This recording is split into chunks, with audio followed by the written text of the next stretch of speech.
বছর পর শুক্রবার সন্ধ্যায় ঢাকার মঞ্চে গাইতে ওঠেন বাংলাদেশের কিংবদন্তি শিল্পী সাবিনা ইয়াসমিন। সোয়া 1 ঘন্টা গাইলেনও। আমন্ত্রিত দর্শক শ্রোতারা মুগ্ধ হয়ে শুনছিলেন তার গান। এমন সময় হঠাৎ মঞ্চে অসুস্থ হয়ে পড়েন সাবিনা। দ্রুত তাকে গুলশানের একটি বেসরকারি হাসপাতালে নেওয়া হয়। খবরটি জানান সঙ্গীত শিল্পী জাহাঙ্গীর সাইদ। তিনি বলেন, সাবিনা আপার ভার্টিগো সমস্যা রয়েছে। হঠাৎ গাইতে গাইতে তিনি ভার্টিগো সমস্যায় পড়েন।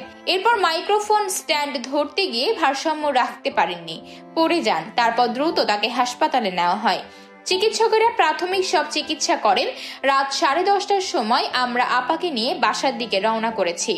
এখন আপা পুরোপুরি ঠিক আছেন। আমাদের সাবিনা ইয়াসমিন আমি আছি থাকবো শীর্ষক এই পরিবেশনার মাধ্যমে 1 বছরের বেশি সময় পর শুক্রবার আবারও মঞ্চে ফেরেন এই শিল্পী।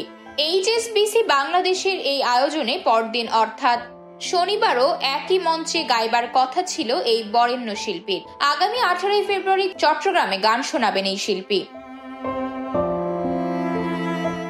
আজকের অনুষ্ঠানে সাবিনা ইয়াসমিন গাইবেন কিনা জানতে চাইলে জাহাঙ্গীর বলেন, সাবিনা আপা আমাদের বলেছেন তিনি গাইবেন, গাইতে তার কোনো সমস্যা হবে না, কিন্তু মিউজিশিয়ান আর আয়োজকেরা জানিয়েছেন কালকের অনুষ্ঠানে গাইবার দরকার নেই।